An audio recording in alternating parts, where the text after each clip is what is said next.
দৰঙী সংস্কৃতি। দৰং জিলাৰ মঙলদৈ চহৰৰ মাজমজিয়াত বৰপুখুৰীৰ পাৰত অৱস্থিত জয়ন্ত হাজৰিকা উদ্যান।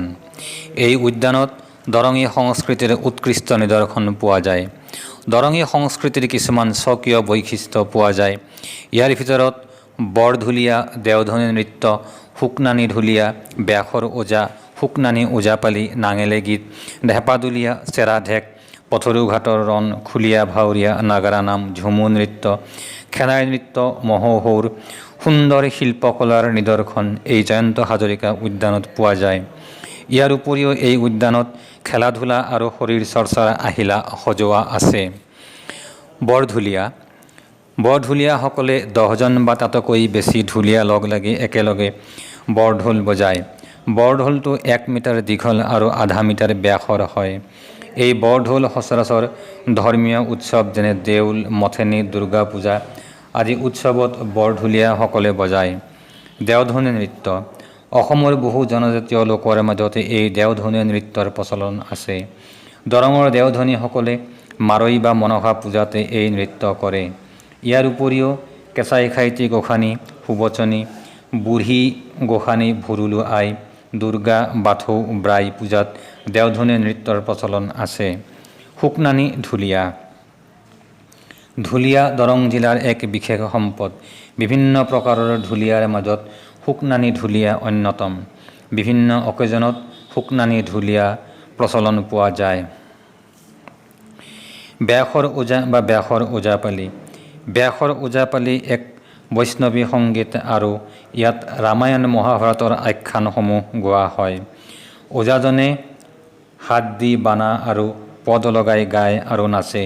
পালিসকলে দোহৰাত থাকি দোহাৰি গাই থাকে আৰু ভৰিৰে তাল ধৰি ৰাখে। ইয়াত খুটি তালৰ ব্যৱহাৰ আছে। শুকনানী ওজাপালি। শুকনানী ওজাপালিত পদ্মপুৰাণ বা মনসা কাব্যৰ পদসমূহ গায়। সাধাৰণতে সুকবি নাৰায়ণদেৱ ৰচিত মনসা পাঁচালীক লৈ এই ওজাপালি গোৱা হয়। সেইবাবে ইয়াক শুকনানী ওজাপালি বুলি কোৱা হয় আৰু ই মনসা পূজাৰ এক অবিচ্ছেদ্য অংগ আৰু দেওধনী নৃত্যৰ লগত বিশেষ সম্বন্ধ আছে। নাঙেলে গীত। অতীজৰে পৰা কৃষিজীৱী দৰঙীয়া মানুহে গৰু ম'হ সৰহকৈ পুহিছিল। পোহনীয়া গৰু ম'হবোৰ চৰাবলৈ লৈ যোৱা অশিক্ষিত সজুৱা চেঙেলীয়া ডেকা গৰখীয়াসকলৰ মুখে মুখে দৰঙত এবিধ গীতৰ প্ৰচলন হৈছিল যাক নাঙেলী গীত বুলি কোৱা হয়। আৰু এই নাঙেলী গীতবোৰ নিৰখ গৰখীয়াৰ জীৱনটোক জীপাল কৰিছিল আৰু যৌৱনৰ বতৰা দিছিল। ঢেপাঢুলীয়া। 3 প্ৰকাৰৰ ঢুলীয়াৰ ভিতৰত ঢেপাঢুলীয়া আপুৰুগীয়া সম্পদ। ঢেপা ঢোলবোৰ 2-3 ফুট ওখ হয় আৰু এটা মূৰ সৰু আৰু আনটো মূৰ ডাঙৰ। ঢোলটোৰ ভিতৰত পানী ভৰাই মুখখন বন্ধ কৰি দিয়া হয় বাবে বাদি মাৰিলে ঢেপ ঢেপ শব্দ হয় বাবে ইয়াক ঢেপাঢুলীয়া বুলিও কোৱা হয়। বিবাহ আৰু আন মাংগলিক কাৰ্যত ইয়াৰ ব্যৱহাৰৰ প্ৰচলন আছে। চেৰা ঢেক। ব্যাসৰ ওজাপালি বা শুকনানী ওজাপালিৰ ৰাগ আৰু ঢেকৰ আধাৰত এই চেৰা ঢেক লোকগীতৰ জন্ম। মুছলমান সমাজত প্ৰধানতঃ বিবাহ অনুষ্ঠানত সুললিত কণ্ঠেৰে উচ্চ স্তৰে এক প্ৰকাৰ চিঞৰি চিঞৰি সুৰ টানি গোৱা গীতবোৰক ঢেক বোলা হয়। বাদ্যযন্ত্ৰহীন এই ঢেক গীতসমূহ চুটি চুটি 4 শাৰী যুক্ত। পথৰুঘাটৰ ৰণ। পথৰুঘাটৰ ৰণ এক ঐতিহাসিক কৃষক বিদ্ৰোহ। 1894 চনৰ 28 জানুৱাৰী তাৰিখে দৰং জিলাৰ পথৰুঘাট নামে ঠাইত ব্ৰিটিছ ইষ্ট ইণ্ডিয়া কোম্পানীয়ে মাটিৰ খাজনা বৃদ্ধি কৰাৰ প্ৰতিবাদত স্থানীয় কৃষক ৰাইজ সমবেত হৈ প্ৰতিবাদ কৰোঁতে ব্ৰিটিছৰ পুলিচ বাহিনীয়ে ৰাইজৰ ওপৰত নিৰ্বিচাৰ গুলীচালনা কৰে। এই গুলীচালনাত থিতাতে 140 জন কৃষক শ্বহীদ হয় আৰু অনেক আহত হয়। খুলীয়া ভাৱৰীয়া। খুলীয়া ভাৱৰীয়াসকলে চৰিত্ৰ অনুসৰি ৰূপসজ্জা আৰু সাজসজ্জা কৰি সংলাপ, অভিনয় আৰু নৃত্যগীত আদিৰে মাজেৰে লোকমনক আনন্দ দিয়াৰ লগতে জনসাধাৰণক নৈতিক শিক্ষা দিয়ে আৰু সামাজিক চেতনাবোধ বৃদ্ধি কৰাত আগভাগ লয়। নাগাৰা নাম। নাগাৰা নাম মূলতঃ গীতিধৰ্মী অনুষ্ঠান যদিও গীতৰ মাজেৰে একোটা ধৰ্মমূলক কাহিনী উপস্থাপন কৰা হয়। জনসাধাৰণক কাহিনীৰ বিষয় আৰু ভাৱৰ গভীৰতালৈ লৈ যাবৰ বাবে শিল্পীসকলে অভিনয় আৰু সংলাপৰ সহায় লয়। নাগৰা নামত পুৰুষৰ দল আৰু মহিলাৰ দল পৃথকে পৃথকে দেখা যায়। ঝুমুৰ নৃত্য। ঝুমুৰ অসমৰ চাহ জনজাতীয় লোকৰ এক বিশেষ উৎসৱ। এই ঝুমুৰ কৰম পূজাৰ অংগৰূপে ভাদ মাহৰ শুক্লা একাদশী তিথিত উদযাপিত কৰা হয়।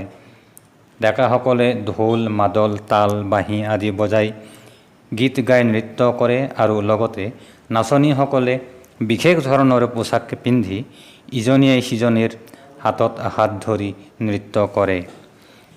খেৰাই নৃত্য। অসমৰ অন্যান্য জনগোষ্ঠীৰ দৰে বড়োসকলেও প্ৰজনন আৰু উৰ্বৰাৰ প্ৰতীক ৰূপত বসন্তকালত খেৰাই উৎসৱ পালন কৰে। সিজু গছক বাথৌ দেৱতা শিৱ হিচাপে গণ্য কৰি বড়োসকলে পৰম্পৰাগতভাৱে পূজা কৰে আৰু সমূহীয়াভাৱে নৃত্য কৰে। কিছুমান পণ্ডিতৰ মতে আই মাতৃক গোসাঁনীক সন্তুষ্ট কৰিবৰ বাবে যি নৃত্য কৰা হয় সেয়াই খেৰাই নৃত্য। মহৌহৌ। মহৌহৌ নামনি অসমৰ এক পৰম্পৰাগত কৃষিভিত্তিক লোক উৎসৱ। আঘোণ মাহৰ পূৰ্ণিমাৰ ৰাতি গাঁৱৰে ডেকা আৰু চেমনীয়া ল'ৰাবোৰে দল বান্ধি মানুহৰ ঘৰে ঘৰে মহ খেদিব যায়। গৃহস্থৰ চোতালত টঙনেৰে খুন্দিয়াই খুন্দিয়াই নাচি নাচি গীত গায় আৰু গৃহস্থৰ কুশল মংগল কামনা কৰে।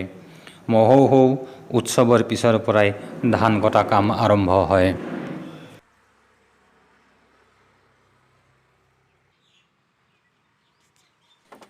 মঙলদৈ চহৰৰ মাজমজিয়াত অৱস্থিত বৰপুখুৰী। এই বৰপুখুৰীৰ পাৰতে অৱস্থিত জয়ন্ত হাজৰিকা উদ্যান।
এই কে অল এছকিউ চেনেলটো ছাবস্ক্ৰাইব কৰিব নাপাহৰিব, লগতে বেল আইকনটো প্ৰেছ কৰিব।